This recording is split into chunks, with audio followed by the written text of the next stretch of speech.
Samedi 16 septembre, on a vu la pièce Bungalow 21 sur la relation extra-conjugale qui a fait le plus parler Hollywood, celle d'Yves Montand et Marilyn Monroe. Sur scène, Mathilde et Emmanuel Seigner, mais aussi Michael Cohen. Voilà ce qu'on en a pensé. Samedi 16 septembre, Mathilde et Emmanuel Seigner étaient toutes deux sur la scène du Théâtre de la Madeleine, 8e arrondissement de Paris, pour interpréter Bungalow 21, pièce écrite par Eric Emmanuel Schmitt, sur une idée originale de Benjamin Castaldi.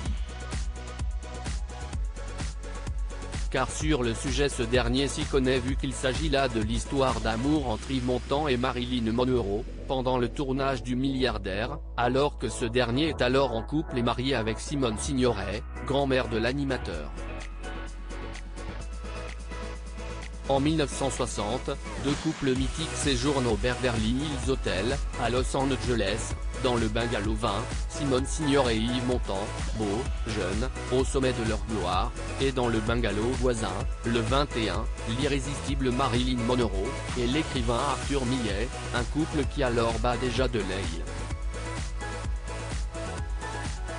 Samedi, PurePeople.com a vu la pièce, en présence de Benjamin Castaldi, son épouse Aurore, ses fils, Simon et Julien, mais aussi Muriel Robin, ou encore Aurélie Casse, nouvelle recrue de France 5, accompagnée.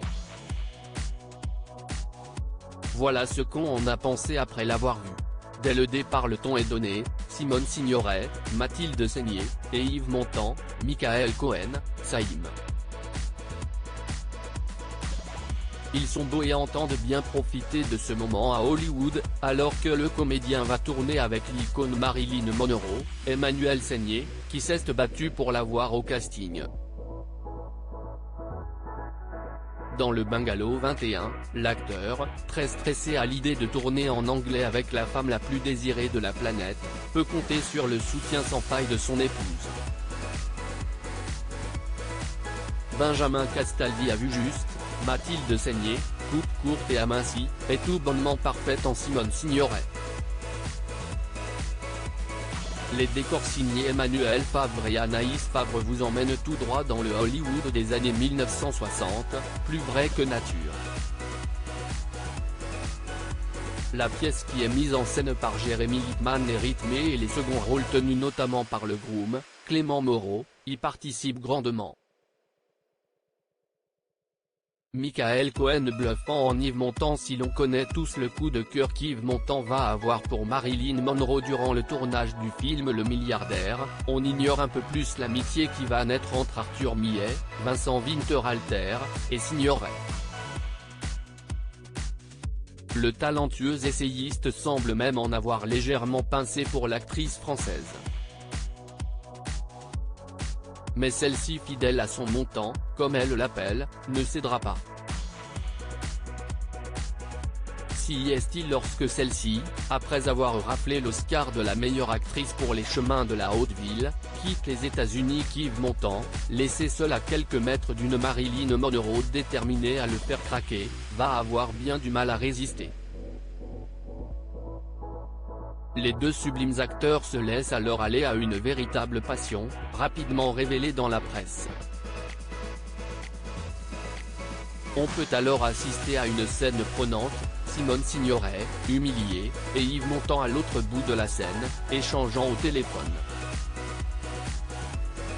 À un moment où Michael Cohen révèle à nouveau tout son potentiel, sorte de Jean-Paul Belmondo impressionnant dans cette pièce.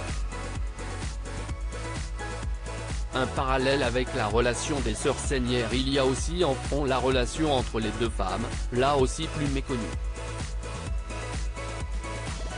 D'un côté, une Marilyn, perpétuellement en quête d'un amour pas assez connu pendant l'enfance, misant sans cesse sur une sensualité exacerbée.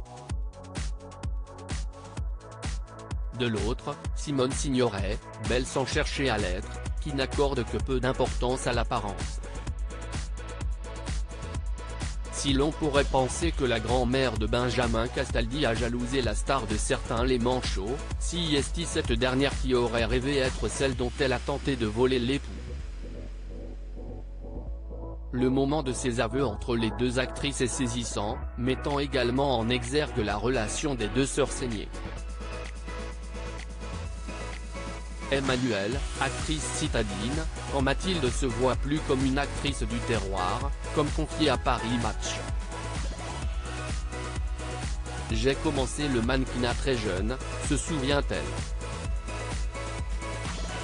Je n'avais pas 15 ans que je posais déjà en couverture de magazines et pour des campagnes de mode.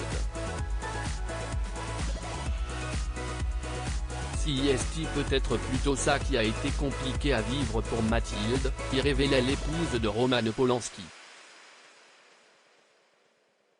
J'avais la fâcheuse habitude d'écouter aux portes, et j'entendais toujours les adultes dire « Emmanuelle est belle, Mathilde est drôle ».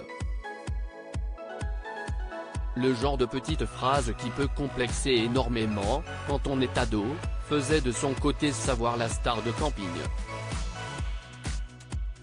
Désormais tout cela est bien loin et les deux sœurs semblent n'avoir jamais été aussi soudées qu'aujourd'hui. Sur la scène, elles se portent toutes deux et le résultat est bluffant. À la fin de Bungalow 21, et les nombreux rires qui ont accompagné les acteurs, standing ovation. Pour réserver, CIST par ici. Représentation, à partir du 14 septembre 2023 du mercredi au samedi à 21h le samedi à 16h.